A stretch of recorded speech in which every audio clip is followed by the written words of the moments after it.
Bonjour et bienvenue. Bienvenue à toutes et à tous.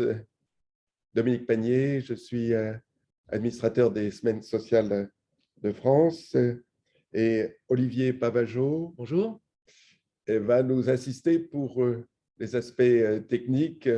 Donc, n'hésitez pas dans le bandeau à poser des questions, dans le bandeau de discussion, à poser des questions si vous avez des difficultés de connexion ou de son. Donc, nous allons passer la matinée ensemble sur un sujet bien passionnant. Nous allons réfléchir sur nos rêves s'agissant de notre consommation individuelle. La consommation désirable pour demain, tel est notre thème. Et hier, pour ceux qui ont pu suivre la première journée, Valérie Masson-Delmotte, qui est coprésidente du groupe international des experts du climat, nous a indiqué que 45% de l'empreinte carbone globale est dans le domaine et maîtrisable en fonction de nos comportements individuels, revient à nos comportements individuels. Voilà pour le sujet. Donc, notre matinée est partagée en deux parties. Une première partie d'environ 1 heure, nous allons pouvoir écouter la présentation d'une experte pour tracer ce cadre du sujet de la consommation individuelle. Puis, 3 jeunes témoins vont partager successivement leurs expériences pour nous permettre d'approfondir 3 autres aspects du même sujet, à savoir, premièrement, le changement de mode de consommation, pourquoi, comment. Deuxième aspect, l'aspect éthique de notre consommation à travers les rapports entre donneurs d'ordre et fournisseurs des pays en voie de développement.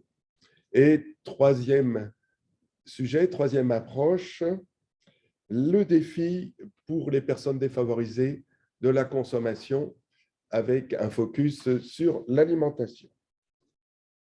Voilà pour la première partie. En deuxième partie, place aux discussions en sous-groupe. Donc, vous allez être répartis autour de 10h15 par le logiciel en sous-groupe d'une douzaine de personnes et nous vous indiquerons, bien sûr avec l'aide d'Olivier Pavageau pour les aspects techniques, nous vous indiquerons comment fonctionner en sous-groupe pour 2 heures environ, donc jusqu'à 12h10 où nous nous retrouverons tous en groupe pour la synthèse et conclusion. Voilà, donc nous allons passer maintenant, en ouvrant cette matinée, à notre première intervenant, qui est notre experte, s'agissant de Roxane Sansilvestri. Il nous a paru en effet indispensable de donner la parole à cette experte qui est chef de projet de la formation dans le domaine de la transition, formation pour les étudiants futurs de l'enseignement supérieur. Elle va nous présenter les enjeux de la transition environnementale et aussi son expérience personnelle vécue au sein du campus de la transition. Cette riche présentation très documentée nous donnera évidemment aussi des idées pour la deuxième partie de la matinée. Sans plus attendre, donc, je passe la parole à Roxane Sansilvestri.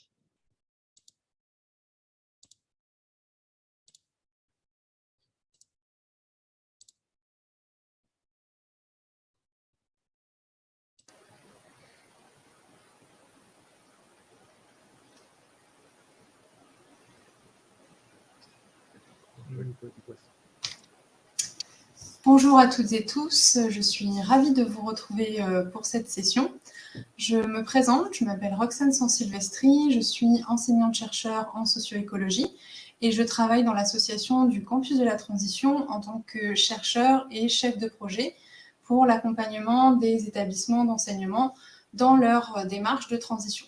Donc aujourd'hui, on est ici pour parler plus spécifiquement des enjeux de la consommation. Donc, dans cette présentation, je vous décrirai un petit peu le contexte dans lequel nos sociétés évoluent, les perspectives pour le monde de demain dans des schémas de consommation actuels, et je vous donnerai des pistes de réflexion et d'action pour pouvoir agir sur votre consommation et aller vers des scénarios plus désirables et plus durables.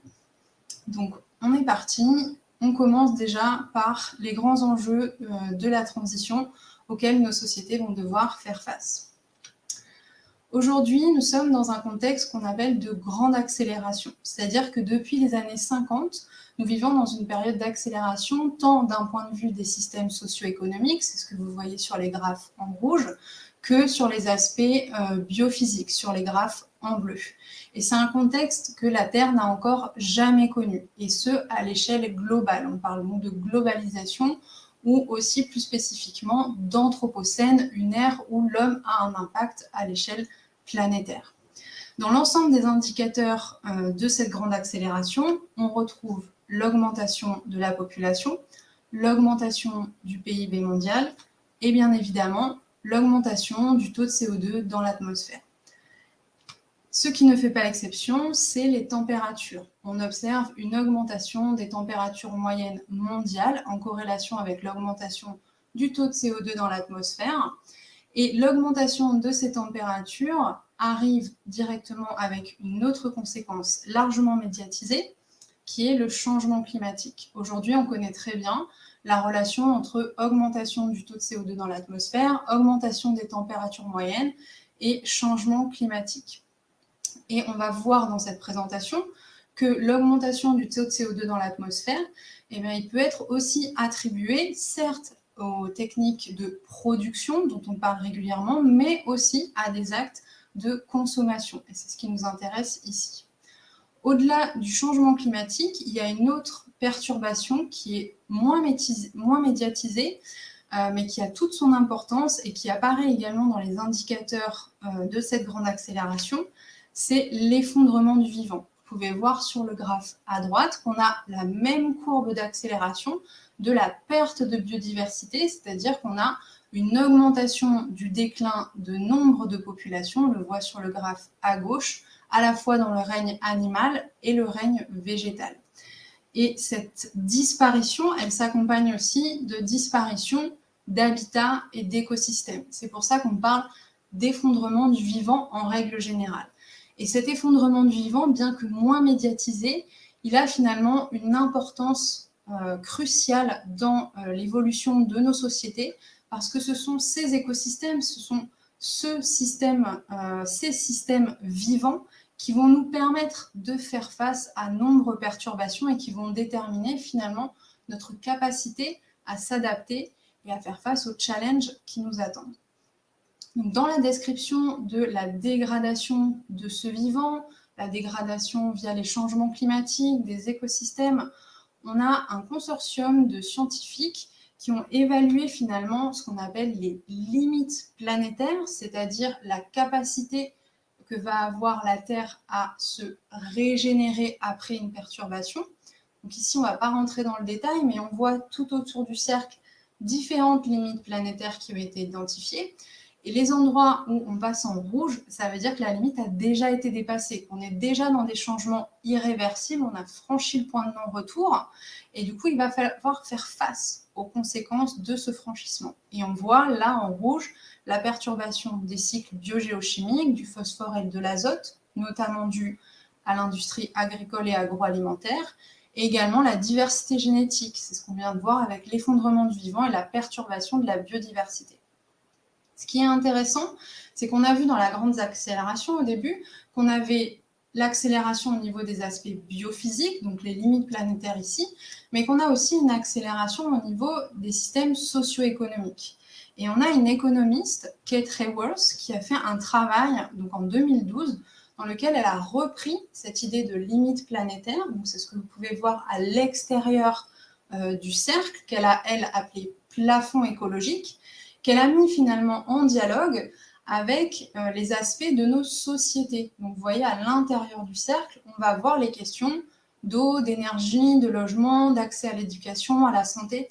Et elle a défini finalement un plafond écologique qui est décrit par ses limites planétaires à ne pas dépasser pour altérer les capacités de régénération de la Terre, mais aussi un plancher social à ne pas dépasser non plus pour rester dans des sociétés équitables, désirables pour le futur. Donc, comment ça nous concerne directement ? Finalement, il va falloir qu'on s'organise au milieu de tout ça pour se trouver dans cet espace juste et sûr pour l'humanité. Donc, comment réussir à réguler nos modes d'action pour ne pas franchir ce plafond, mais ne pas descendre en dessous de ce plancher social. Donc, qu'est-ce que ça implique, ce grand contexte, directement au niveau de notre consommation ? On voit que dans les indicateurs de la grande accélération, la consommation s'intègre également. On a une augmentation de la consommation en eau, en papier, en véhicule, en téléphone. Ici, ce ne sont que certains exemples parmi tant d'autres. En fait, en règle générale, on a une augmentation de la consommation. Ici, on a la consommation pour les ménages français au cours du temps et on voit qu'elle ne fait qu'augmenter. On a la même chose au niveau de la consommation d'énergie. On a une demande de plus en plus croissante en termes d'énergie et on a un besoin d'avoir de plus en plus de production d'énergie, mais aussi une stabilité de cette production et ça pose de grands enjeux en termes de technologie et de capacité de production, mais aussi de grands enjeux en termes d'accessibilité aux ressources d'énergie. Aujourd'hui, on a une demande croissante avec des ressources qui sont de plus en plus rares. Et on arrive à des problématiques, comme on voit depuis quelques années, avec le prix de l'énergie qui augmente et qui crée une fracture sociale au niveau des capacités pour chaque population à accéder à cette consommation d'énergie. Un indicateur qui est intéressant, qui n'est pas complètement, totalement précis et qui n'est pas holistique, mais qui est pratique, c'est l'empreinte carbone. C'est l'idée de pouvoir illustrer via une seule mesure, un seul indicateur, l'impact environnemental de nos modes de production ou de consommation. C'est-à-dire qu'on va pouvoir illustrer cet impact via ce qu'on appelle des équivalents CO2 et ça va donner un indicateur mondial de référence pour pouvoir comparer différents secteurs. Et aujourd'hui, si dans l'imaginaire collectif, quand on parle d'empreinte carbone, les premières choses qui peuvent ressortir, ça va être l'aviation, le transport à grande échelle, l'industrie pétrochimique. Au final, sur ce graphe, ce que vous voyez, c'est que la grande empreinte carbone, elle est représentée par exemple par l'industrie agroalimentaire ou par le transport, mais le transport à petite échelle, le transport de nous, des ménages, en fait, quand on prend sa voiture pour aller travailler. Ce n'est pas forcément les grandes industries qui vont avoir la plus grande empreinte carbone. Et dans notre consommation, ça va être intéressant parce qu'on va se rendre compte du pouvoir d'action qu'on a direct, notamment la différence entre l'empreinte carbone de l'industrie agroalimentaire par rapport à l'empreinte carbone de l'industrie agricole. Donc si on va vers la consommation de produits bruts ou de produits transformés par l'industrie agroalimentaire, on a une empreinte carbone qui est radicalement différente. On a nos premières pistes de réflexion.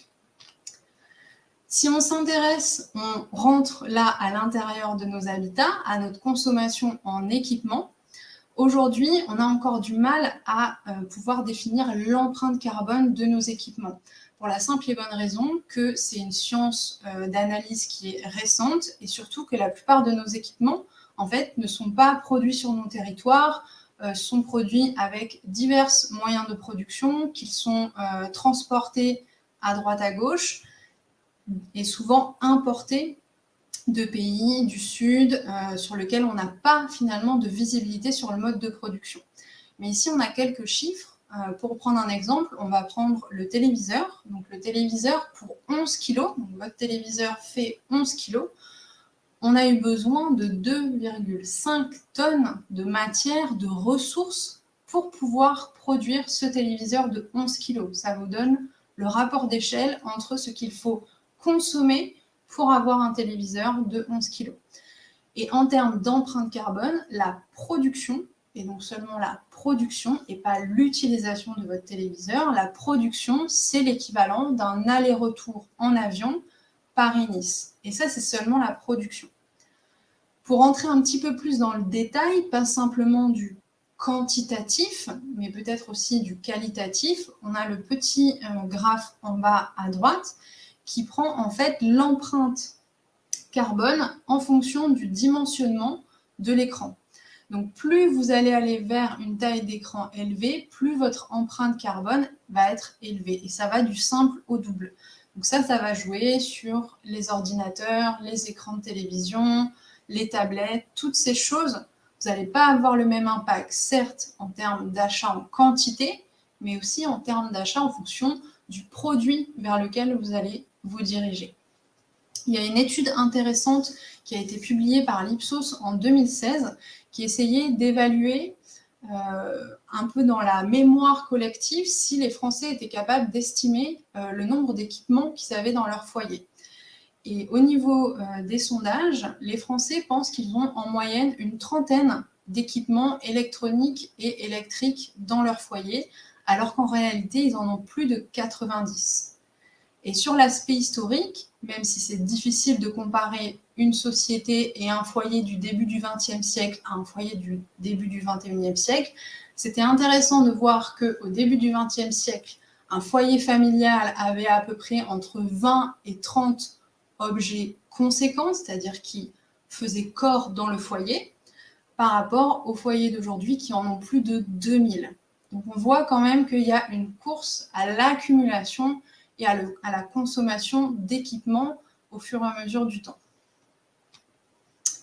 Dans la production de ces équipements, on va avoir la mobilisation de ressources, c'est-à-dire tous les métaux. Ici, j'ai pris l'exemple des métaux rares, mais ça peut être toutes les formes de ressources. Et ce graphe, il est intéressant parce que pour l'ensemble des métaux, il vous donne le type de produit que l'on peut construire. Et au niveau de l'histogramme en violet, vous voyez le temps qu'il nous reste pour que ce composant soit encore disponible pour pouvoir produire justement toutes ces choses. Donc, par exemple, pour le premier, pour le lithium, dans lequel on va pouvoir avoir les smartphones, les nouvelles voitures high-tech, les ordinateurs portables, la production d'outils à usage médical, notamment pour la radiographie, on voit que dans 10 ans, on n'aura plus accès à cette ressource de lithium. Donc ça pose des vraies questions en termes de choix de consommation et en termes de développement de nouveaux produits. Et tout en bas du graphique, le petit cercle avec la flèche, on voit apparaître la capacité de recyclage de ces éléments. Pour le lithium, par exemple, elle est complètement nulle et on voit que pour la plupart des éléments, elle est quand même très limitée. Donc on commence à voir aussi un petit peu l'échelle de temps qui est devant nous en termes de disponibilité de ces ressources, avec finalement une croissance, une consommation du moins, qui, elle, ne fait qu'augmenter.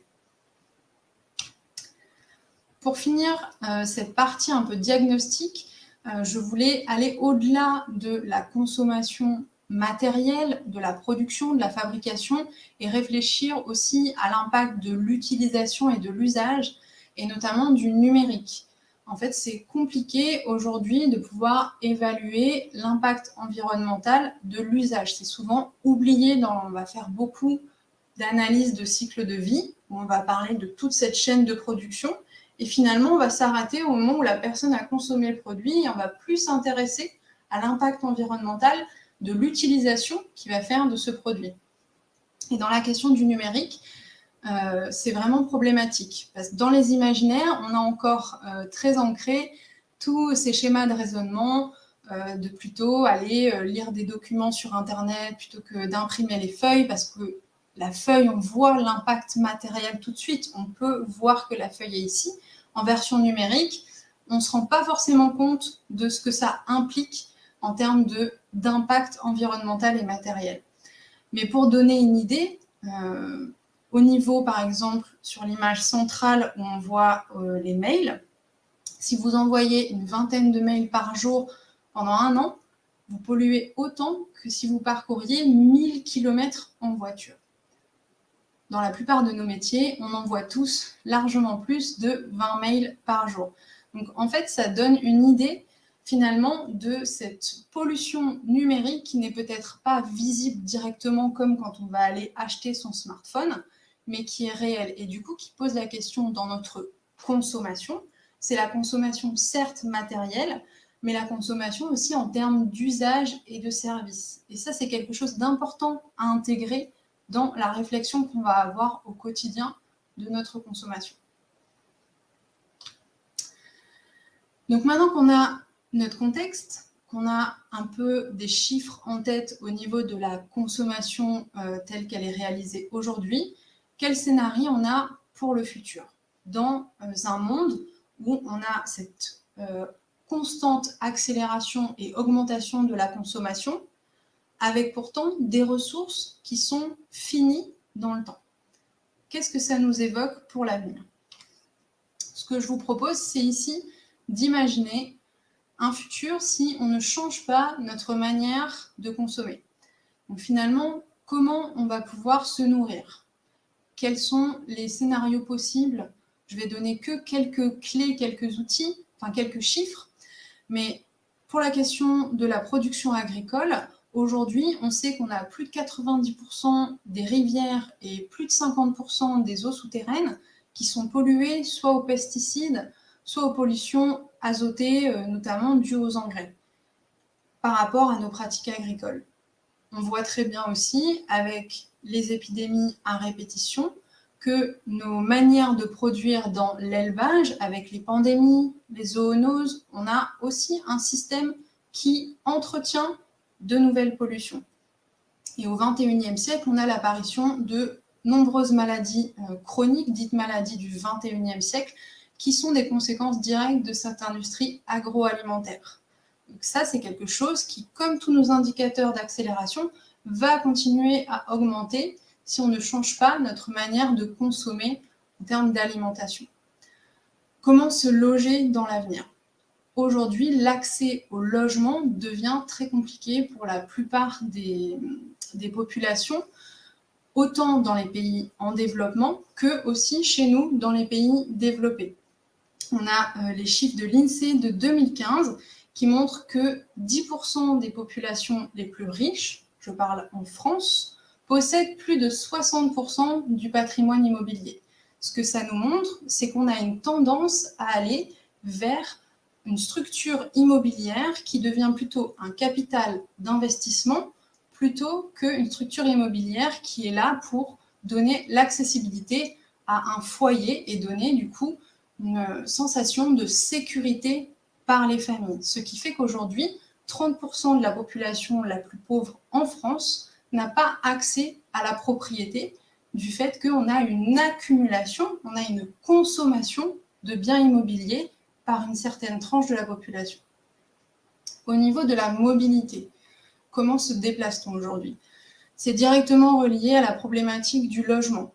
Plus on va avoir des prix qui augmentent, une accumulation des biens immobiliers, une perturbation du système économique immobilier, plus on va avoir des populations qui vont devoir s'éloigner des centres attractifs où il y a du travail et du coup vont devoir prendre leur voiture pour pouvoir aller travailler, pour les classes les plus pauvres. Pour les classes les plus riches, l'accès à des voitures de plus en plus grosses, de plus en plus high-tech, on voit que c'est aussi une tendance. Le dernier rapport qui est sorti en 2016 sur les SUV montre bien une tendance, une augmentation à la consommation de ce type de véhicules qui sont déjà de plus en plus gros avec une plus grosse consommation d'énergie fossile, mais qui sont aussi de plus en plus high-tech. Et comme on l'a vu au niveau des métaux disponibles pour produire ce type de technologie, on va avoir une problématique de rareté et d'accessibilité à ce type de ressources.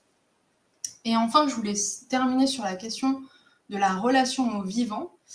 Comment est-ce qu'on va imaginer notre relation en tant qu'humain au non-humain? Aujourd'hui, on a un clivage très fort entre nature et société. On le remarque particulièrement dans les milieux urbains. Et finalement, on a, nous, en tant qu'humains, peu conscience d'être ancrés dans quelque chose de connecté et de systémique. Et on a la sensation que cette biosphère est extérieure à nous. Et ça nous pose beaucoup de problèmes dans notre réflexion de consommation et de lien aux autres, à la fois dans les questions que je viens d'évaluer, de nourriture, d'alimentation, pour les questions d'élevage, dans la question du logement, dans la question de déplacement. Donc cette relation humain-non humain, ou cette relation homme-nature, finalement, aujourd'hui, elle est de plus en plus clivée et on va de plus en plus vers des extrêmes, comme le montre par exemple le mouvement vegan, et va nous amener à un réel questionnement de notre relation à la nature pour pouvoir évoluer dans quelque chose de désirable. Une fois qu'on a décrit ces scénarios, il n'y a pas que du négatif. Au niveau du positif, comment est-ce que ça se passe? Comment est-ce que l'ensemble de ces scénarios sont repris d'un point de vue politique? On a des objectifs qui ont été déterminés à la fois à l'échelle nationale, européenne et internationale. Pour ce qui nous concerne directement, ce sont les accords de Paris. Les accords de Paris réfléchissent en tonnes équivalent CO2, donc cet indicateur d'empreinte carbone. Et l'idée, ça a été de faire l'évaluation de l'empreinte carbone moyenne d'un Français, donc qui a été évaluée autour de 11 tonnes équivalent CO2, à la fois dans sa manière de se déplacer en mobilité, dans sa manière de se loger, le système de fonctionnement de l'État, les biens et services, l'alimentation et la consommation aussi dans votre foyer. Pour respecter les accords de Paris et pour aller vers un futur souhaitable et désirable, c'est-à-dire de ne pas franchir ces limites planétaires, mais non plus de ne pas descendre en dessous de ce plancher social pour aller vers une équité sociale, il nous faudrait tous descendre notre empreinte carbone moyenne de 11 tonnes CO2 équivalent par an à 2 tonnes CO2 équivalent par an. C'est un pari très ambitieux et qui nous demande drastiquement de réfléchir notre consommation, certes, mais totalement notre mode de vie. Donc, quelles sont les pistes que nous avons d'action pour tendre vers cet objectif ambitieux de 2 tonnes CO2 par an? Ici, je vais vous donner de manière très générale des premières pistes pour pouvoir vous poser les bonnes questions, pouvoir réfléchir à un nouveau mode de consommation et évaluer, avant même de consommer, pouvoir évaluer votre acte en tant que consommateur. Donc la première chose déjà, c'est de réfléchir à l'usage et l'utilité. Ça paraît futile, mais finalement, on ne prend pas souvent le temps de réfléchir réellement à l'utilité qu'on va avoir de ce qu'on consomme et l'usage qu'on va en faire. Finalement, l'utilité, sûrement que si on veut le consommer, on a l'impression que ça va nous être utile, mais la question c'est de savoir ça va nous être utile à quelle fréquence, pour combien de temps, quel usage je vais en faire, et finalement, est-ce que c'est pas quelque chose que je peux partager, que je peux mutualiser, je peux trouver une alternative autre qu'une nouvelle consommation. Donc déjà, avant même l'acte de consommation, réfléchir à notre usage et notre utilité. Une fois qu'on va vers cet acte de consommation, c'est de réfléchir tout au long de la chaîne que vous allez avoir d'utilisation de ce produit ou ce service. Ça peut être d'utiliser simplement un service. Réfléchir en amont, toute la chaîne de valeur. Essayez de vous poser la question de la fabrication, du transport, des considérations sociales et éthiques de production, des ressources de fabrication, toutes ces choses-là, que ce soit par exemple le cacao en Amérique du Sud, la production de vêtements dans les pays asiatiques, il y a la condition environnementale, mais il y a la condition sociale également à prendre en compte. Pendant, c'est l'usage que vous allez en faire. Une fois que vous avez consommé ce produit-là, au niveau de votre utilisation, il va y avoir des impacts directs et indirects. Est-ce que vous pouvez adapter votre manière d'utiliser ce bien ou ce service de manière à avoir un impact moindre pendant l'utilisation? Ça peut être de la sobriété énergétique, ça peut être de la durabilité, c'est-à-dire avoir un usage qui permet d'allonger le temps de vie du produit. Donc posez-vous des questions pendant l'utilisation. Et c'est aussi réfléchir à l'aval, à la fin de vie de ce produit ou de ce service. Finalement, quelles vont être les conditions environnementales et sociales aussi de ce produit?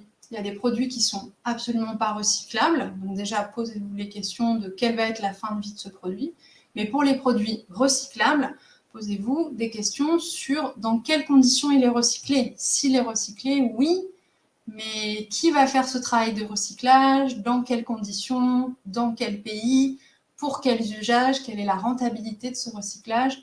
Voilà. C'est beaucoup de questions à se poser, mais finalement, ça va nous permettre de conscientiser nos actes de consommation et d'avoir une idée de toute cette chaîne de valeur. Donc en fait, pour l'ensemble de ces impacts identifiés, qu'est-ce que vous devez faire? Éviter l'impact si possible, minimiser au maximum l'impact sur l'ensemble de ces chaînes. Et en dernier recours, pourquoi pas, si vraiment les 2 premières n'étaient pas possibles, tenter des pratiques pour compenser les impacts que vous aurez eus. En réalité, les éléments clés qui vont nous être utiles pour repenser finalement notre consommation, pour aller un petit peu plus loin que les pistes très pratico-pratiques que je viens de vous donner. Si on va plus loin, qu'est-ce qui est nécessaire pour pouvoir changer les scénarios qui ont été décrits? C'est décoloniser nos représentations mentales. Pour l'exemple des SUV, c'est aller vers d'autres formes de représentation que la grosse voiture, la grande maison, et réorienter nos imaginaires peut-être vers des besoins qui seraient différents que les besoins matériels que l'on connaît aujourd'hui. Réfléchir aussi peut-être notre rapport au temps, notre rapport à la productivité, à la croissance. Donc il y a un très fort travail à faire en termes d'imaginaire et de représentation. Privilégier l'utilité sociale, c'est-à-dire que ce que vous consommez, ça a une utilité productive à un temps T, bien évidemment, vous allez rechercher, mais peut-être que vous pouvez avoir une consommation qui privilégie du lien et une utilité mutualisée et sociale, partagée. L'idée, c'est d'aller vers des modèles qui créent des sobriétés désirables. Sobriété, ça ne fait pas rêver à première vue, ça nous crée un imaginaire tout de suite qui n'est pas forcément celui qu'on souhaite, mais à partir du moment où on réfléchit en utilité sociale, en lien entre humains, non-humains, nature, et aller vers des schémas de société désirables. Diminuer bien évidemment les matériaux utilisés et repenser notre rapport à la technique. On voit très bien qu'on a une proportion à aller vers le développement technologique avec une utilisation de l'humain, du social et de la force humaine qui est moindre. Peut-être qu'on peut commencer à réfléchir en termes de sobriété technique et aller vers de la sobriété humaine et un développement social.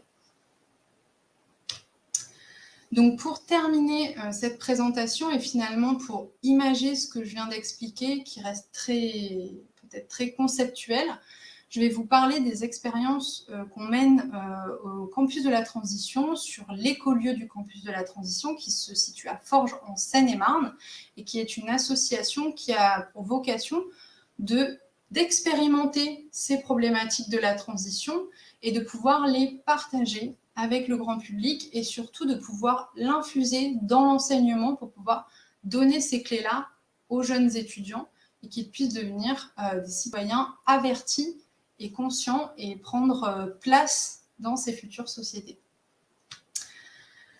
Donc les expériences qui sont largement validées après plusieurs années de tests au campus, au niveau de l'alimentation, au campus de la Transition, on a une alimentation qui est donc végétarienne, qui est locale, où on va directement chez les exploitants qui sont dans le territoire autour de nous, qui est une alimentation aussi recyclée, c'est-à-dire qu'on récupère les fruits et légumes qui sont considérés comme pas jolis ou non calibrés pour le grand système commercial, ce qui nous permet de manger à moindre frais. Et ça, c'est une expérience qui a été très largement validée, à la fois pour nous et à la fois pour toutes les personnes qui viennent sur l'écolieu avec nous, puisque la chef cuistot qui est ici à droite, Hélène, est toujours largement félicitée pour ces menus qui sont formidables. La vie communautaire au campus de la Transition, donc on vit en collectif, C'est un collectif d'une cinquantaine de personnes. Donc, on est dans une grande demeure, un château 18e qu'on essaye de réhabiliter. Et donc, on va aller vers la mutualisation de biens, de services, d'espaces, de matériel, d'actions. Et ça, c'est quelque chose sur lequel on a grandement à y gagner tous. En fait, on gagne tous énormément de temps, on gagne tous énormément d'énergie à pouvoir partager et mutualiser entre nous à la fois notre temps, l'espace, les biens, notre capacité à agir. Tout le monde met la main à la pâte dans le foyer. Et finalement, on a un foyer qui se développe et qui est bien plus conséquent, dans lequel on se sent bien mieux que si on était chacun isolé. Et au niveau de la consommation matérielle, on applique donc du coup ces principes de sobriété heureuse. Donc chaque acte de consommation est discuté avec l'ensemble du collectif et surtout on a ce chemin de réflexion que je viens de vous expliquer pour réfléchir surtout à l'utilité et l'usage que nous aurons de notre consommation. Et on va essayer au maximum d'utiliser des produits reconditionnés ou d'utiliser des produits qui ne sont plus voulus, qui sont laissés à l'abandon et de pouvoir les réutiliser. Et enfin, pour terminer, les expériences qui sont donc en cours, sur lesquelles on a démarré il n'y a pas très longtemps ou encore on n'a pas encore les résultats, enfin voilà, on souhaite pousser l'expérimentation un petit peu plus loin, c'est la mobilité. Donc on travaille directement avec le territoire, qui est donc un territoire semi-rural, un peu éloigné de Paris, avec l'idée de développement d'une mobilité à vélo dans un territoire agricole, donc qui n'est pas évident. Là, il y a vraiment quelque chose à travailler avec le territoire au niveau des imaginaires, de pratiques d'utilisation de la voiture. Donc, c'est quelque chose sur lequel on travaille et qui est vraiment très intéressant. C'est de voir que c'est compliqué en milieu rural d'aller vers l'utilisation du vélo. Mais finalement, on a différents ateliers vélo dans les villes aux alentours de Forges et on voit qu'il y a de plus en plus un intérêt de la part des urbains à aller vers ce mode de déplacement. La vie communautaire qui pose des grandes questions en termes de gouvernance, en termes d'accueil, en termes de dialogue, d'organisation. Voilà, comment aller vers une vie collective harmonieuse avec un collectif qui est de plus en plus grand. La question du logement, vous le voyez en haut à droite, un château du 18e, quand on a les questions de transition énergétique et de logement éco-responsable, ça pose de réelles questions, surtout quand on fait le choix de sobriété matérielle au niveau des travaux. Donc ça, c'est le château est en réhabilitation déjà depuis 1 an. Et on développe aussi depuis 2 ans la question du low-tech, donc de trouver des alternatives qui consomment moins de ressources et qui ont un usage justifié pour pouvoir développer de la technologie et de la technique dans différentes dimensions du château. Je vais m'arrêter ici pour cette présentation. Si vous souhaitez plus de renseignements au sujet du campus de la transition, je vous invite à taper campus de la transition dans votre moteur de recherche. Vous trouverez la programmation de tous nos événements. On sera ravis de vous recevoir sur l'écolieu et de pouvoir vous faire participer à différents ateliers qui sont organisés et vous faire visiter. Et j'espère vous avoir donné des clés suffisantes pour pouvoir réfléchir à vos modes de consommation. Et si vous avez des questions, j'ai laissé mon mail, je crois, en début de présentation. Je vous souhaite une bonne fin de journée.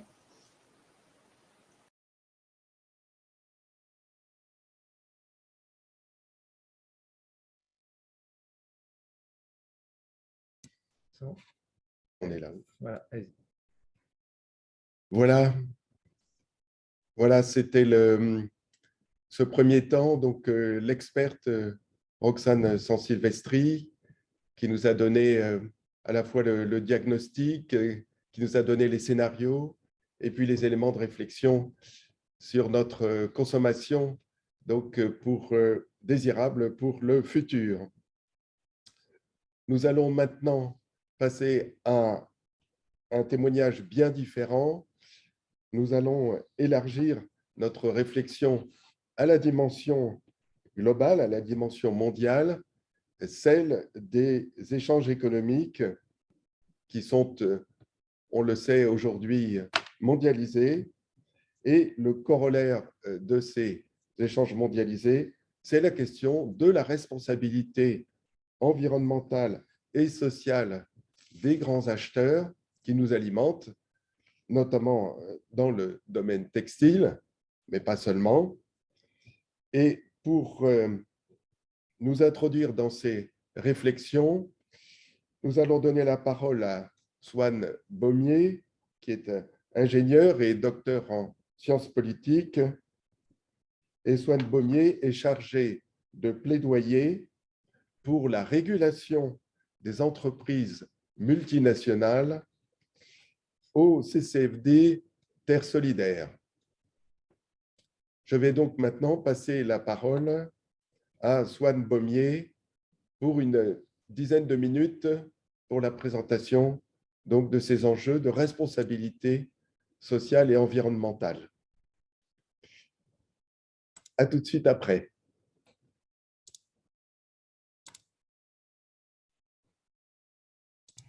Alors, on a 2 questions pour vous aujourd'hui. Donc, la première, c'est: y a-t-il un enjeu de justice sociale lié à l'impact écologique de notre consommation? Et la seconde: au-delà de nos choix individuels de consommation, que faut-il changer dans les échanges entre entreprises donneuses d'ordre et sous-traitants dans les pays en développement?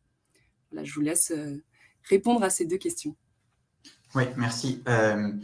Alors, juste le premier point, c'est que je voulais dire que peut-être plutôt que de parler ici de consommation désirable, moi, je préfère m'interroger sur quelle serait plutôt la vie désirable ou l'avenir désirable, parce que quand on parle de consommation, il faut se rendre compte que on parle c'est plutôt un enjeu de sobriété au nord et aussi un enjeu de lutte contre les inégalités et contre les systèmes de domination de façon générale, plutôt que d'un enjeu de consommation, parce qu'il y a quand même des centaines de millions et des milliards de personnes sur Terre pour lesquelles les besoins sont réduits au strict minimum et la consommation en tant que telle n'a pas du tout la dimension qu'on comprend ici. Avec surtout cette question de se dire, mais en fait, qui est responsable de cette consommation? Et si on prend par exemple l'enjeu environnemental du climat, il y a 2 statistiques qui peuvent être intéressantes sur cet enjeu de l'impact écologique. Qui a un impact écologique aujourd'hui? Sur les émissions de gaz à effet de serre, il faut savoir que les 1% les plus riches de l'humanité, ils émettent 2 fois plus de gaz à effet de serre que la moitié la plus pauvre de l'humanité. Donc ça, c'est une première statistique qui montre que l'enjeu de justice sociale en termes de redistribution des richesses et l'enjeu de justice climatique, en fait, ne font qu'un. Le deuxième élément, quand on pense à qui est responsable de la consommation, c'est qu'on a le Carbon Disclosure Project qui a estimé qu'on a 100 entreprises, donc qu'on peut nommer, qu'on a identifiées, 100 entreprises qui sont à elles seules responsables de 71% des émissions de gaz à effet de serre entre 1988 et 2016, donc au cours des 30 dernières années. Donc, ces 2 statistiques, elles montrent 2 choses. C'est que déjà, on a des inégalités sociales qui font que les riches émettent et consomment et polluent et ont un impact social et environnemental bien plus important que la moitié de l'humanité la plus pauvre. Et ensuite, que quand on pense au réchauffement climatique, et ça vaut aussi, on le verra après, pour les impacts sociaux, le droit syndical, la pollution de l'environnement, la chute de la biodiversité, etc., on a quand même des grandes entreprises qu'on peut nommément citer et sur lesquelles on peut apporter une responsabilité directe dans un certain nombre de problèmes socio-environnementaux concrets. Et donc, l'enjeu sur lequel nous, on se bat beaucoup au CCFD Terre Solidaire, et c'est souligné extrêmement bien dans la doctrine sociale de l'Église et par le pape François, c'est comment on lutte contre ce qu'on appelle les structures de péché. C'est-à-dire qu'aujourd'hui, on a toutes et tous nos boycotts. Donc, certains d'entre nous, on pourrait boycotter ou on boycotte ou on les utilise très peu. Enfin bref, chacun a sa relation, par exemple, par rapport à Amazon, par rapport à Uber, par rapport à EDF sur le nucléaire, sur l'avion, est-ce qu'on prend ou pas l'avion, est-ce qu'on consomme, est-ce qu'on achète de l'agriculture bio ou pas, est-ce qu'on mange plus ou moins de viande ou pas du tout de viande, est-ce qu'on est végétarien, est-ce qu'on utilise des systèmes de plateformes comme Deliveroo, est-ce qu'on a une voiture ou pas, est-ce qu'on a tout un tas de choses, à combien on chauffe nos logements, etc. Mais la question en fait de fond, qui je pense est vraiment importante, c'est savoir comment on sort des niches de vertu et comment est-ce que si on a des actions individuelles, ces actions individuelles, elles ne vont prendre de sens que parce qu'elles sont relayées par une volonté de modifier des structures économiques et sociales qui sont, elles, les sources de domination et de destruction. Et là-dessus, on s'est beaucoup mobilisé au CCFD depuis une dizaine d'années et ça a pris une ampleur particulière en 2013 avec l'effondrement du Rana Plaza au Bangladesh. Vous savez, l'effondrement du Rana Plaza, c'est cette usine textile de plusieurs étages qui s'est effondrée sur les ouvrières qui travaillaient dans cette usine. Il y a eu 1128 personnes qui sont décédées dans cet effondrement qui a été causé par des négligences puisque le directeur de l'usine a forcé les ouvrières à rentrer dans l'usine le matin alors que les piliers étaient lézardés et que les ouvrières ne voulaient pas rentrer parce qu'elles avaient peur que l'immeuble tombe. Et on a retrouvé dans les décombres de cet immeuble des étiquettes de toutes les grandes marques textiles qui ont aujourd'hui pignon sur rue en France, en Europe et dans les pays riches de l'OCDE. On a retrouvé des étiquettes d'Auchan, de Benetton, de C&A, de Primark, de Mango, etc. Et pourtant, 7 ans plus tard, aucune de ces entreprises n'a été inquiétée en justice et n'a eu à financer en fait les pertes et indemniser les familles qui ont perdu des membres de leur famille dans cette catastrophe ou les personnes qui en sont sorties avec des handicaps à vie. On voit aussi ce problème des chaînes de valeur mondiales dans le travail forcé, par exemple, et dans le travail des enfants, par exemple, dans le cacao, dans le thé, dans le café, dans tout un tas de denrées alimentaires. C'est aussi le cas pour quelque chose dont on parle beaucoup aujourd'hui, quand on parle des batteries électriques, des conditions de travail des personnes qui vont vouloir extraire les minerais qui sont nécessaires aux batteries, en République démocratique du Congo, par exemple. Et donc, ce qu'on voit, c'est que dans la structure économique, dans les produits que l'on achète et les services auxquels on a recours, on a des impacts sociaux et environnementaux qui vont au-delà de nos frontières et pour lesquels on n'avait pas aujourd'hui d'accès à la justice qui était permis. Et donc, ce qu'on a fait avec le CCFD Terre Solidaire, c'est qu'on s'est battu pendant des années et on a obtenu en 2017 l'adoption d'une loi en France qui s'appelle la loi sur le devoir de vigilance, qui permet aux victimes, aux personnes qui sont affectées par des multinationales, de demander des comptes à ces entreprises devant la justice française. Et donc, on a plusieurs cas aujourd'hui devant la justice. On a l'entreprise Total qui est assignée en justice pour l'accaparement de terres en Ouganda. On a l'entreprise Casino qui est assignée en justice pour être impliquée dans la déforestation et le travail forcé en Amazonie. On a l'entreprise Suez qui a signé en justice pour des négligences au Chili qui ont entraîné une pollution massive du réseau d'eau potable au Chili. On a l'entreprise EDF qui a signé en justice pour ignorer les droits des peuples autochtones au Mexique. Et ce qu'on voit dans tout cela, c'est qu'aujourd'hui, on a un vrai enjeu à sortir d'une architecture de l'impunité, c'est-à-dire qu'aujourd'hui, le droit international, hormis en France avec cette loi sur le devoir de vigilance, le droit international ne permettait pas aux personnes dont les droits fondamentaux sont bafoués par des multinationales de demander justice auprès des maisons mères, auprès des donneurs d'ordre. Et donc, c'est ça qu'on est en train de changer. On a eu la loi française en France et on se bat aujourd'hui. Il y a une directive européenne qui devrait être publiée dans les toutes prochaines semaines et qui ensuite il va y avoir tout un parcours législatif à Bruxelles pour adopter une loi européenne sur ce sujet.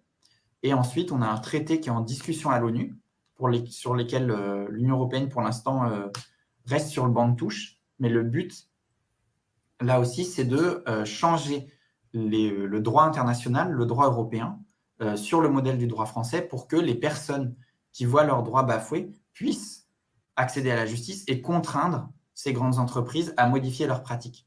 Et c'est là, je pense, quelque chose d'extrêmement important pour se dire comment on va changer non pas seulement les pratiques de quelques individus ici ou là, mais comment on change réellement toute la structure de notre économie et le système de pensée qui fait qu'on permet une consommation débridée dans les pays de l'OCDE de façon complètement aveugle sur les impacts que notre consommation a au-delà de nos frontières.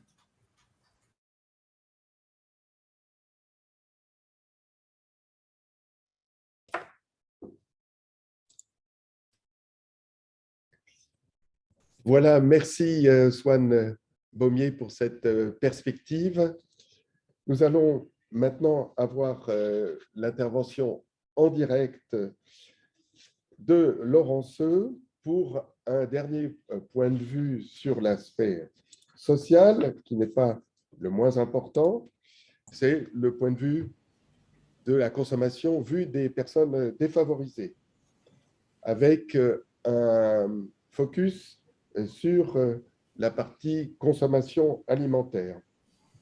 Pour en parler, nous bénéficions du témoignage de Laurent Seu, qui est responsable du programme Ensemble, bien vivre, bien manger du Secours catholique.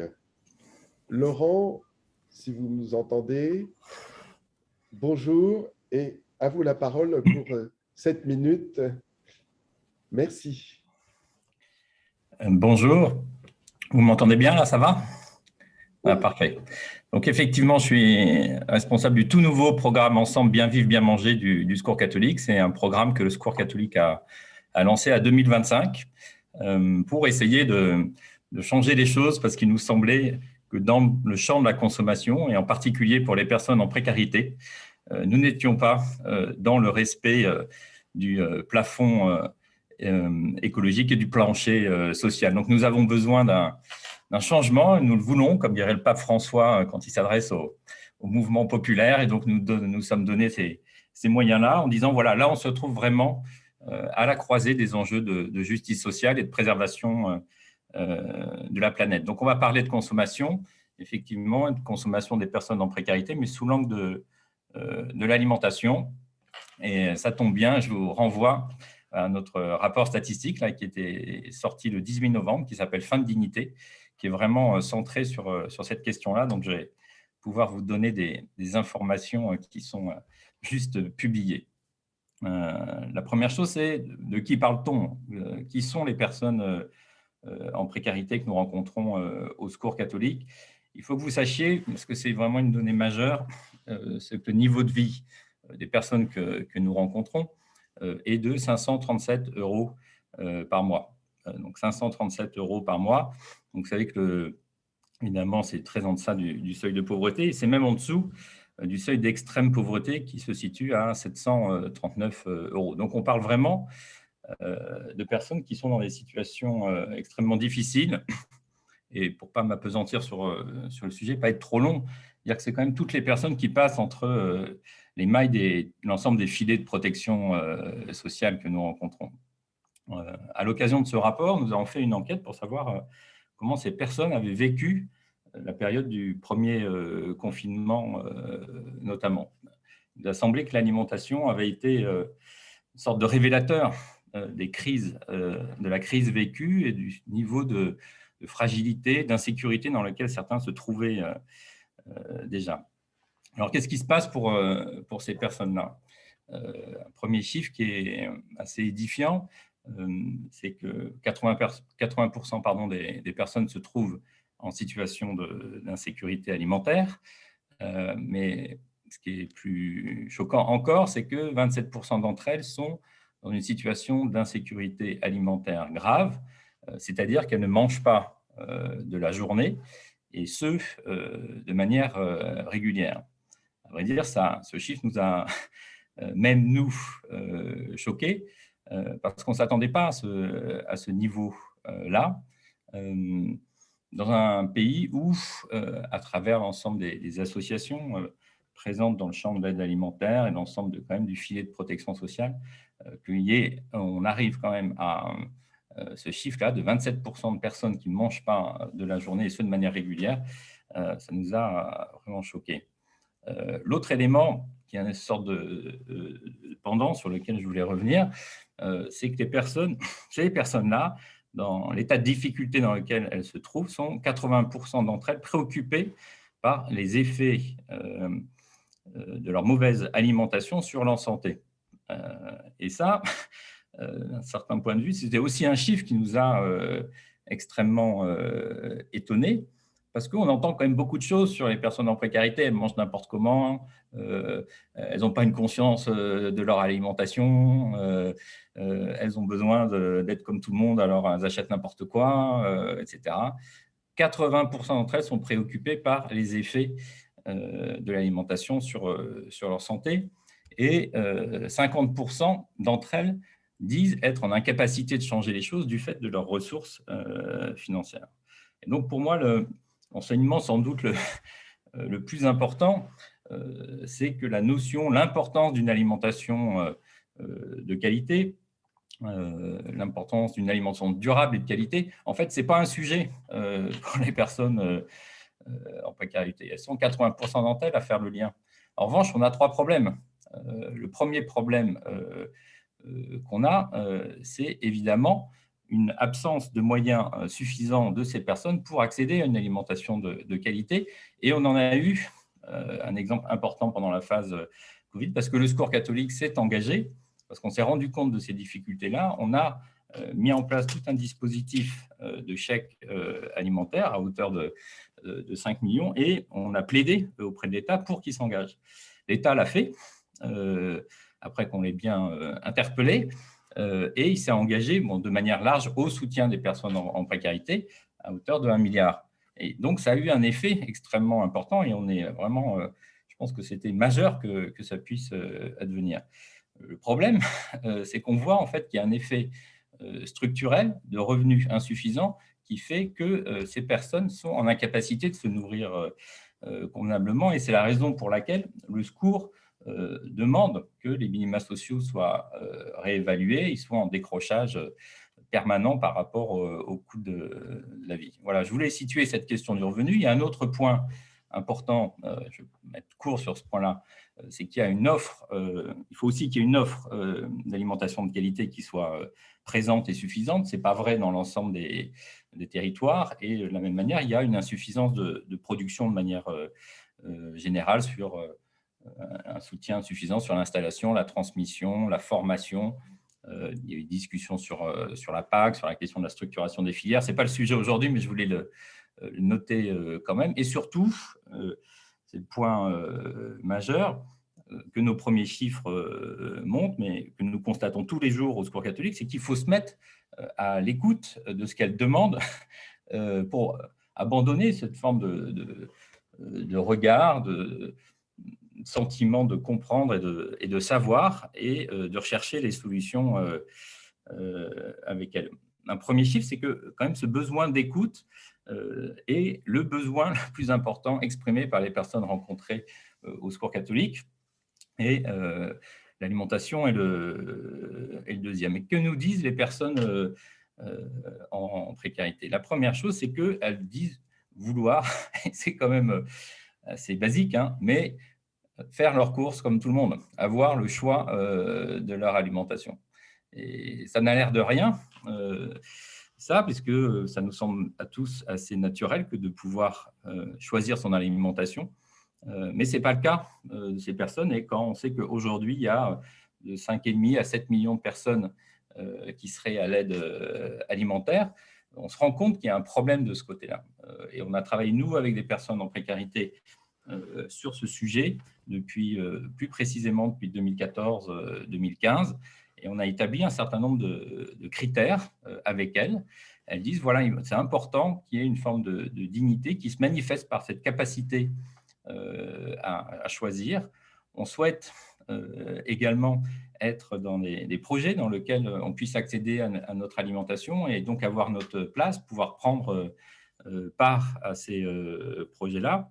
On souhaite une alimentation qui soit durable et de qualité, c'est-à-dire qui soit bonne nutritivement, mais qui soit aussi respectueuse de la terre et de ceux qui la cultivent. Et on a rajouté effectivement, nous, la nécessité que ces projets d'alimentation soient ancrés dans les territoires. Tout ça peut paraître peut-être un peu abstrait, mais très concrètement, je voulais illustrer ce propos par une visite que j'ai faite hier à Montpellier. J'étais quelques jours à Montpellier et il y avait un lieu de distribution de colis, une ancienne épicerie, mais là où les personnes n'avaient vraiment pas de choix, qui a été transformée après plusieurs années en une forme de tiers-lieu alimentaire. Où quand vous rentrez, il y a une immense cuisine où les gens se retrouvent tous les jours pour cuisiner ensemble, prendre des repas. Il y a une épicerie, mais ils discutent ensemble des produits et de la manière dont ils vont pouvoir s'approvisionner. Il y a des salles d'activité, c'est ouvert aux habitants du quartier. Et donc, tout d'un coup, l'alimentation prend cette dimension de partage, de rencontre, de liberté, de joie.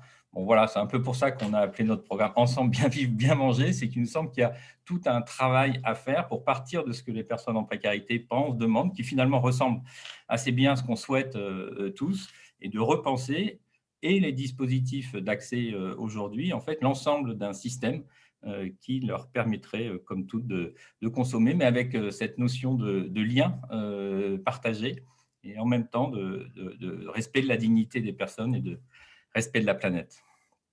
Voilà. Merci bien, Laurenceux, pour ce témoignage à la fois donc, comportant, vous l'avez dit, des surprises que révèlent vos dernières statistiques sur la pauvreté, et puis des expériences bien concrètes, hein, donc type épicerie solidaire. Pour terminer, mais Laurenceux reste avec nous quelques instants. Pour terminer, nous passons maintenant à un témoignage plus personnel, bien concret, celui de Loïc Marcé. Alors, Loïc Marcé est cofondateur d'un site qu'il a appelé l'Arbre des Imaginaires. Il faudra qu'il nous explique au cours de sa présentation pourquoi cette insistance sur les imaginaires. Alors, le témoignage de Loïc Marcé est particulièrement représentatif. C'est celui d'un trentenaire qui est diplômé d'une grande école de commerce et qui va nous partager les raisons de son changement de mode de consommation, hein, sur quel poste de la consommation il l'a modifié, et enfin sa façon de faire des choix de consommation. Loïc, la parole est à vous. Merci. Ben merci. Bonjour à toutes et tous. Je suis ravi d'être parmi vous. Donc effectivement, Dominique l'a dit, moi j'ai 37 ans. J'ai un parcours de diplômé d'une école de commerce assez prestigieuse, un cabinet de conseil, une grande entreprise du monde de la technologie. J'avoue que j'avais aucune prise de conscience particulière de l'impact, en particulier environnemental, en fait, de ma consommation jusqu'à il y a 3 ans. En fait, qu'est-ce qui m'a amené à changer ma consommation? En fait, c'est un peu le triptyque tête, cœur, corps.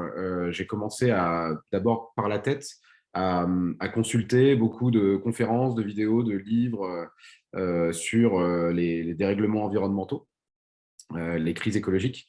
Donc, c'est d'abord parti de la tête. Ensuite, c'est venu du corps ou du cœur où je me suis dit, à un moment donné, en fait, cette compréhension rationnelle des impacts, elle a généré beaucoup d'émotions chez moi. D'abord de la tristesse, de la colère, une sorte d'impuissance dans un premier temps.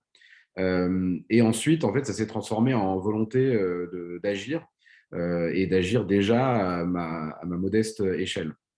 Et du coup, le corps, c'est la mise en mouvement, la mise en action concrète par des projets collectifs avec des associations que j'ai pu rejoindre, comme la Fresque du Climat ou Alternativa. Et aussi, donc, Dominique en parlait, le projet que j'ai cofondé qui s'appelle l'Arbre des Imaginaires, qui est un site internet en fait qui vise à se questionner sur nos croyances, parce qu'on pense avec l'équipe qui a créé ça qu'on est en fait sur des imaginaires et des récits qu'on se raconte qui font que finalement on va consommer d'une certaine manière. Et donc se questionner sur c'est quoi les nouveaux récits soutenables, désirables, qu'est-ce qui est cool, entre guillemets, qu'est-ce qui est voilà, souhaitable en termes de consommation, entre autres, c'est très important.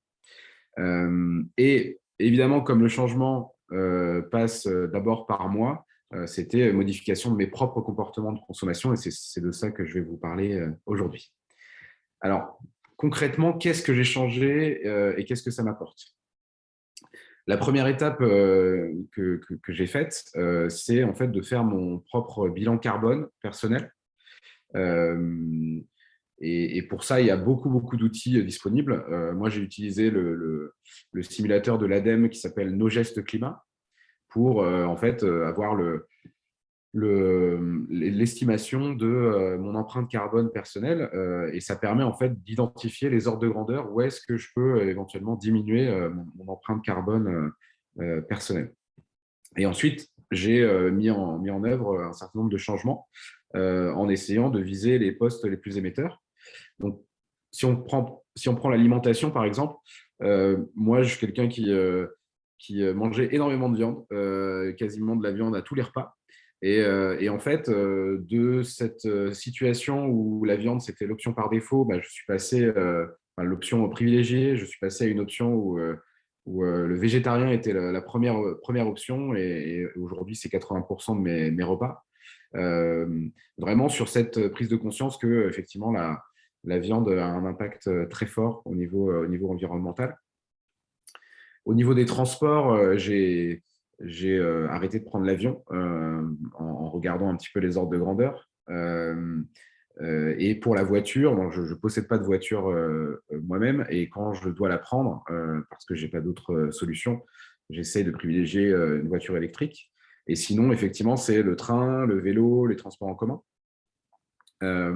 Au niveau du bâtiment, alors moi, je suis locataire de mon logement. D'autres parmi vous sont probablement propriétaires.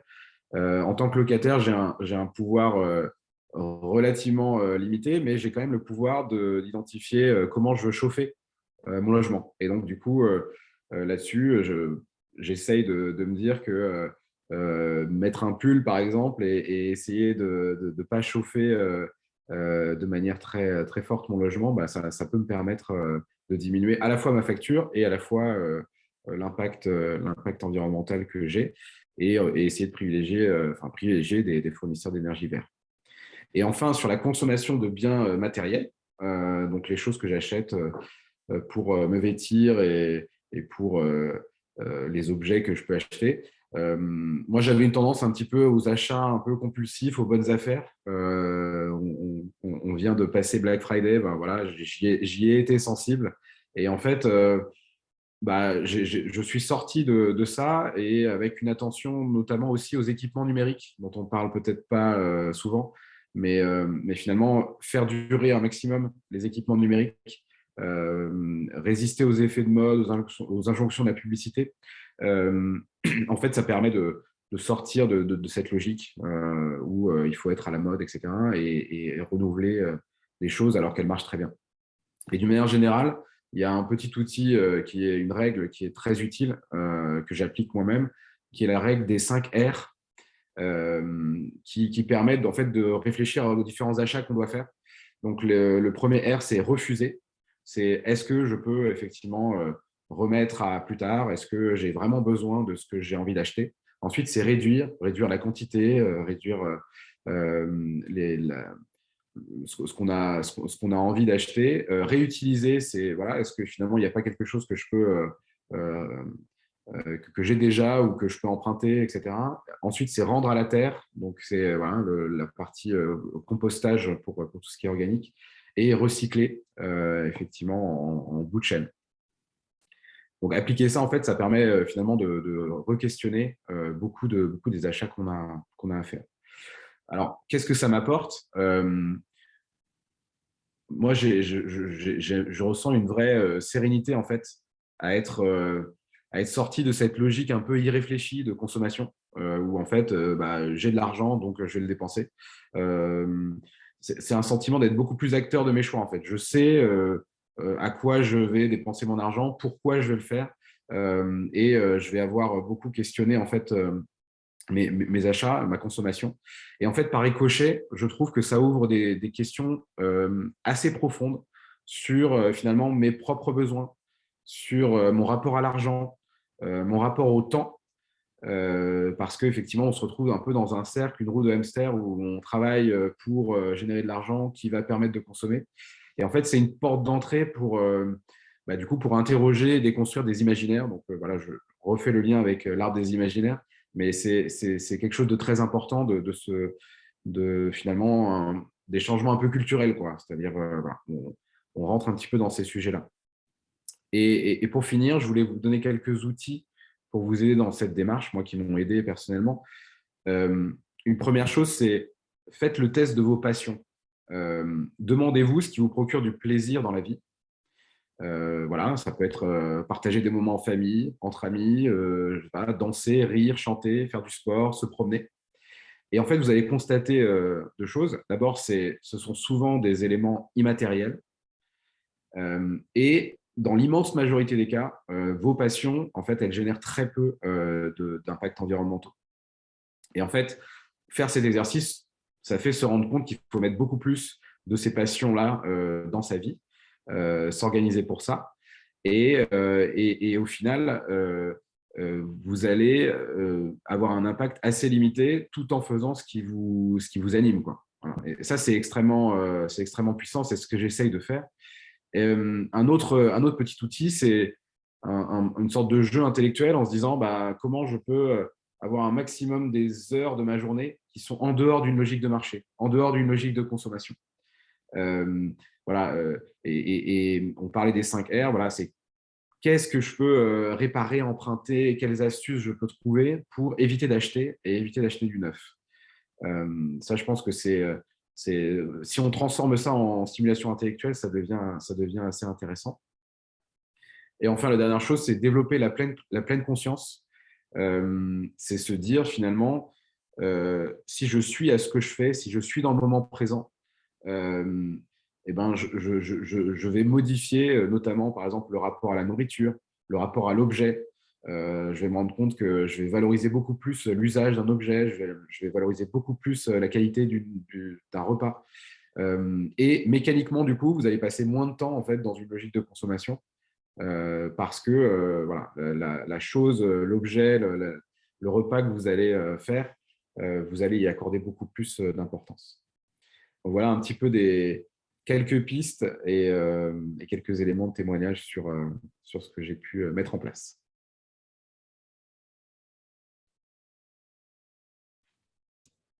Merci à Loïc Marcé, donc notre dernier témoin dans cette première partie de la matinée.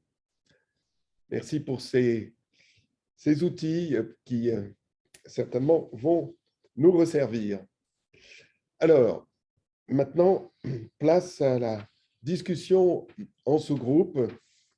Et donc, je vais vous présenter avec Olivier Pavageau, nous allons présenter la façon dont vont se dérouler les 2 prochaines heures au sein des sous-groupes.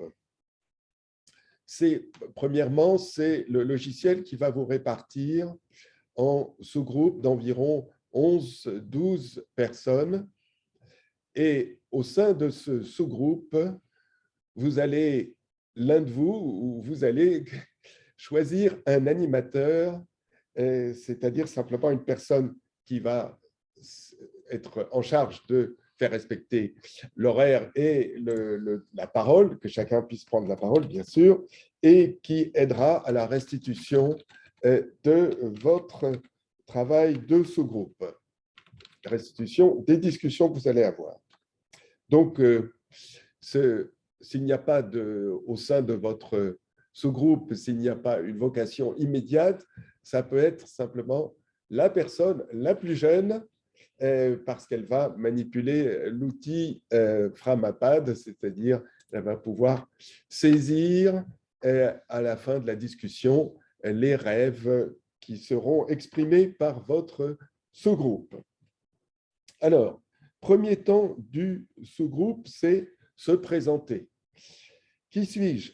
Nom, prénom, lieu d'habitation, c'est facile. Activité associative ou professionnelle, au choix. Donc, vous avez une quinzaine de minutes, pas plus, hein, pour se présenter et évidemment, comme je le disais, choisir l'animateur de la suite. Ensuite, nous entrons dans le vif du sujet. Quel est mon rêve? Quel est mon rêve dans le domaine de la consommation? Aujourd'hui, quel est mon rêve? Et question corollaire, est-ce que j'avais le même rêve quand j'avais 25 ans? C'est-à-dire, hein, quand j'étais, si j'ose dire, jeune, à 25 ans, quel était mon rêve à ce moment-là? Et alors quel est le rêve aujourd'hui concernant ma consommation? Voilà ce qui est proposé pour le deuxième tour de table, pour 15 minutes également. Donc 15 plus 15. Une demi-heure après, nous allons vous présenter les propositions, les phrases qui caractérisent la consommation désirable pour demain. On va vous en présenter 10 de ces phrases à l'écran. Vous allez ensuite réfléchir à savoir quelles sont les 3 phrases, les plus importantes pour moi. Chacun va réfléchir pour lui-même. Ce temps de réflexion peut être un temps de pause au sein de la matinée, pause de 10, autour de 10 minutes, voilà, pour aller prendre un café pour ceux qui le souhaitent ou faire autre chose. Donc, un temps de réflexion pendant la pause. Quelles sont les 3 phrases qui sont importantes pour moi et pourquoi? Pourquoi est-ce que je choisis ces phrases? Vous reviendrez ensuite en tour de table pour que chacun puisse exposer évidemment ses choix, pourquoi chacun a choisi les 3 phrases les plus importantes et s'il y a évidemment d'autres phrases importantes, d'autres priorités qui n'étaient pas listées, qui ne font pas partie des 10 que nous avons préparées avec l'aide des experts et témoins. À cette occasion, vous pouvez aussi expliquer pourquoi il y a des points bloquants, des difficultés pour réaliser ce rêve, soit que j'ai des difficultés vis-à-vis de cette rêve de consommation parce que c'est quelque chose que je ne me sens pas capable de faire ou parce qu'il y a un facteur externe qui empêche mon rêve de consommation pour demain de se réaliser. Donc, ça, c'est un temps de débat important pour lequel vous aurez une demi-heure. À l'issue de cela, de ce temps de débat sur ce qui est important dans les phrases qui vous êtes proposées ou les nouvelles, vous allez rédiger chacun, d'abord en 5 minutes, vous allez rédiger, en ayant entendu les autres, quel est finalement votre rêve, qu'est-ce que vous voulez mettre individuellement en évidence comme rêve pour la consommation désirable, à titre individuel. Et puis, donc 5 minutes pour chacun à l'issue de cette phase de débat. Et puis, logiquement, pour finir, une mise en commun des rêves. Et donc, ça, c'est l'animateur qui va la restituer. Ce sera écrit dans un outil spécial qui est commun à tout l'atelier. Tous les sous-groupes verront à ce moment-là, pourront voir ce qui s'écrit dans la mise en commun des rêves. Et pour cela, cette phase est une phase de 20 minutes. Ce sera de nouveau précisé en marge de cet outil du tableau commun qui s'appelle le Framapad. Voilà, ça c'est tout ce qui se fait en sous-groupe. Ensuite, nous nous retrouverons en grand groupe pour que chacun puisse remplir le sondage sur les phrases prioritaires et on vous dira à ce moment-là comment exprimer votre idée individuelle pour le sondage qui concernera tout le groupe.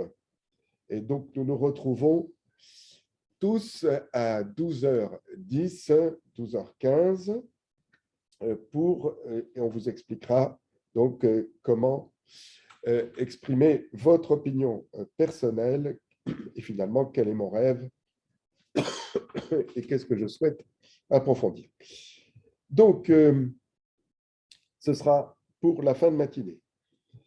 Donc, à partir de maintenant… Alors, quelques informations techniques peut-être. Donc, oui. Vous allez vous trouver répartis automatiquement par le logiciel Zoom, comme l'a dit Dominique, dans des sous-groupes d'une dizaine de personnes. Vous recevrez donc très prochainement, quand je lancerai la création des sous-groupes, un message vous indiquant que vous êtes affecté au sous-groupe numéro 1, 2, 3, 4. Il suffit de cliquer dessus et vous vous retrouverez à une dizaine en sous-groupe. Donc, on vous invite, comme l'a dit Dominique, à commencer par un tour de table pour vous présenter et repérer qui est le plus jeune et la plus jeune qui sera désigné volontaire pour être l'animateur ou l'animatrice. Un premier tour de table et ensuite un deuxième tour de table, comme l'a dit Dominique, pour partager votre rêve aujourd'hui dans le domaine de la consommation et le situer par rapport à votre rêve quand vous aviez 25 ans. Alors, vous avez 25 ans peut-être il y a 2 ans, 10 ans, 20 ans, 30 ans, 40 ans ou plus. Donc, essayez de le comparer à cela. Nous allons, avec Dominique, nous viendrons visiter chacun des groupes pour nous assurer de la manière dont ça se passe. Donc, on espère avoir fait le tour avant que vous ayez fini ces 2 premiers tours de table et avant que vous puissiez lancer la réflexion que vous a décrite Dominique. Voilà. Il est toujours possible, via le chat, d'appeler à l'aide si jamais il y a un souci. Nous, ici, à la table de coordination centrale, on recevra donc vos messages d'appel à l'aide éventuellement. Et puis, donc vous avez à peu près 2 petites heures. Il est 10h25, on se laisse donc jusqu'à 12h10, donc 1h45. Au milieu de cette heure 45, comme l'a dit Dominique, vous pouvez décider de faire une petite pause d'une dizaine de minutes, si vous le souhaitez, c'est à vous de voir. Et puis, vous aurez 1 minute avant la fin un message qui vous indiquera « Attention, le temps est bientôt écoulé, vous devez revenir en grand groupe sous 1 minute ». Alors, soit vous revenez en grand groupe sous 1 minute, soit de toute façon, au bout d'1 minute, vous serez rapatrié, vous n'aurez pas le choix, vous reviendrez en grand groupe. C'est le côté autoritaire de cet outil.